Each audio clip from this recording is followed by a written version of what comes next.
Everyone wants to understand art, and no one tries to understand the song of a bird.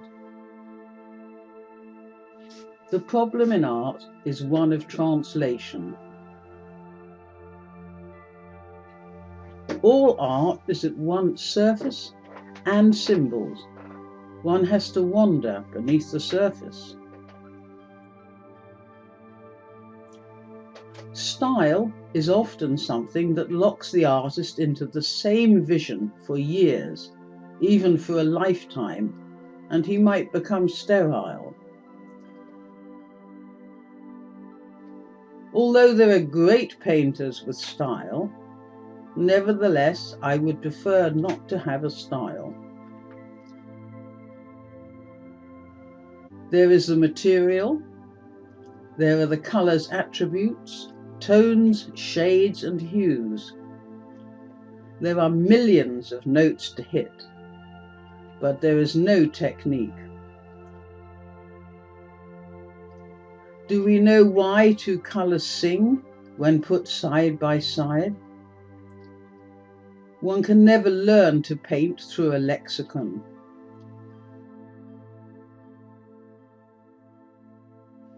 Art is born deep within us.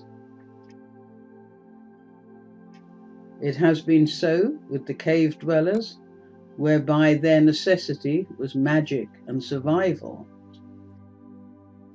It has been so with the Egyptians, whereby the spirit of the ruling system prescribed the gigantic monuments to commemorate eternity.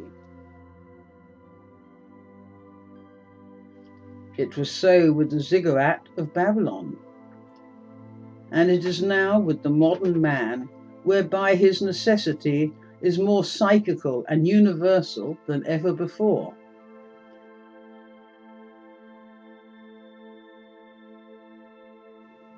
Most of the remains of extinct civilization is but the performance of the artist in his endeavor to continually create new values. Since I believe that the artist's dignity lies in his duty to keep awake the sense of wonder in the world. Some people talk about chaos and that nature is chaotic and that the artist puts order into it. This is absurd, as nature is in perfect order, since it is the creation of the great architect. All that we can hope for is to put some order into ourselves.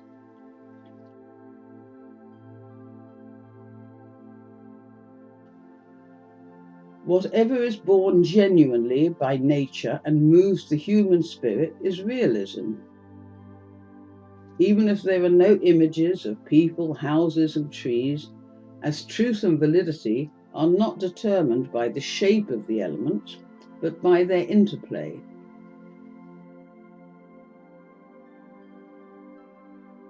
What we impose upon ourselves does not emanate from us, therefore it is not truth. What counts is what comes out spontaneously and impulsively out of an inner urging necessity.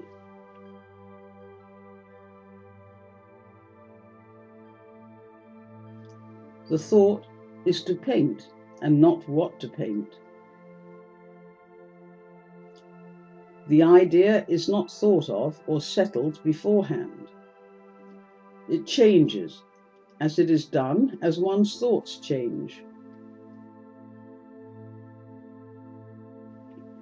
The canvas to me is like a crystal ball wherein I throw my paint and see what sort of magic takes place.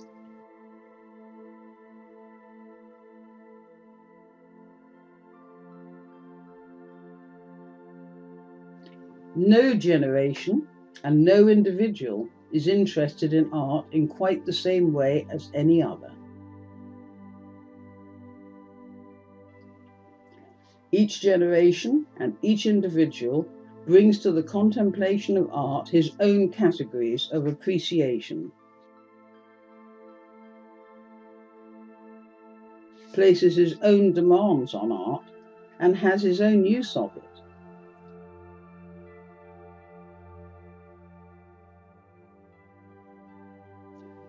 Every man's work, whether it be in literature or music, pictures or architecture, is but a portrait of himself. We can pick up anything which is good for us, anywhere we can find it. And if we have a temperament, it will definitely appear into our imitation.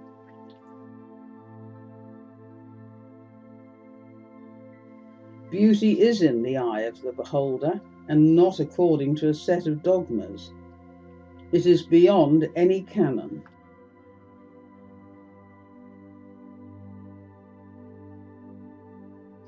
Everyone is a genius at least once a year. The only difference with the real genius is that the latter has his bright ideas put close together. We should, however, beware of notions such as genius and inspiration. They are a sort of magic wand that should be used sparingly if one wants to see through clearly. In the meantime, all one has to do is work.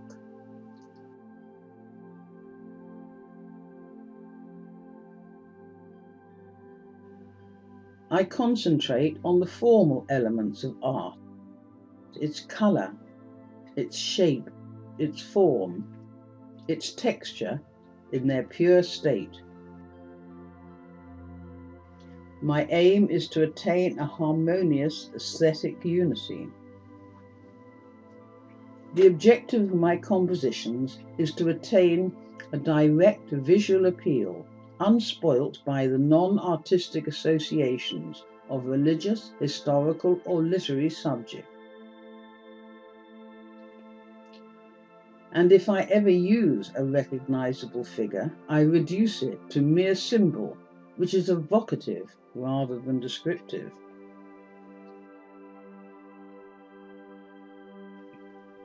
For this reason, I refrain from giving my paintings titles or names that will surely disturb the viewer's freedom of selection, enchain his thoughts with a definite title or name, and forbid him to dream his dreams. I give my paintings numbers which are more appropriate to their non-representational nature. I leave thus the viewers with various gates to fantasy. As Dr. Carl Jung said of numbers, that they are the tangible connection between the spheres of matter and psyche.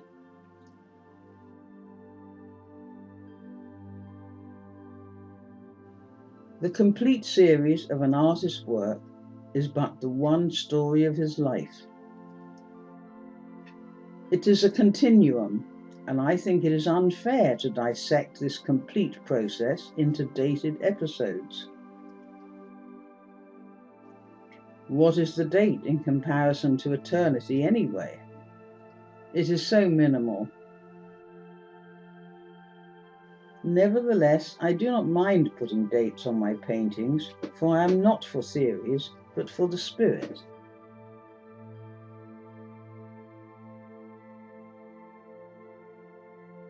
The utter joy of the artist is when his intellect and his feelings merge and fuse into one another, and when the wholeness of man is at work. It is then that the creative process is complete.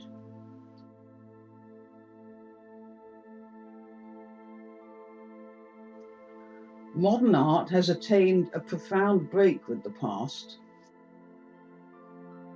New values have emerged and old values have changed.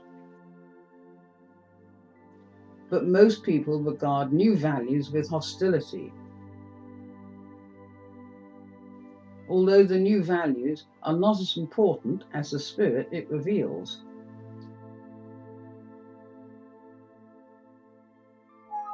Surely art without tradition is like a flock of sheep without a shepherd. but without innovation it is merely a corpse.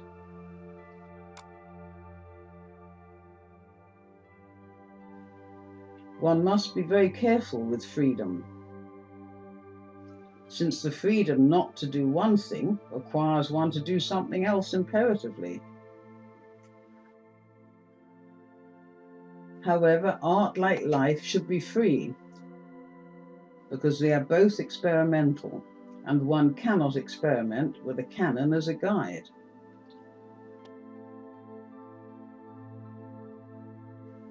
There are days when solitude is an intoxicating freedom, and days when it is a poison that makes you knock your head on the wall. I believe, however, that it is in solitude that the work of hand, mind, and heart is conceived. Art is a timeless, borderless process. It changes up and down, but it never improves as technology and medicine improve.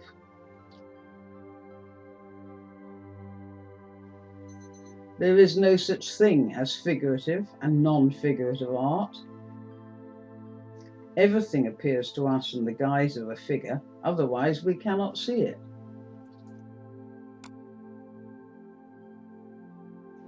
Success is dangerous, as one begins to copy oneself, and that may lead to sterility. However, success is important, as unfortunately, sadly, most people appreciate a work of art in relation to its success. Some people believe that artists are those mysterious persons who live aloof, in alienation from others, in some sort of ivory tower. I do not agree with that, as the artist needs people, as the picture lives through the person who is looking at it. And I wish here to quote the great Robert Frost, saying, "Before I build a wall, I'd want to ask what I was walling in and walling out."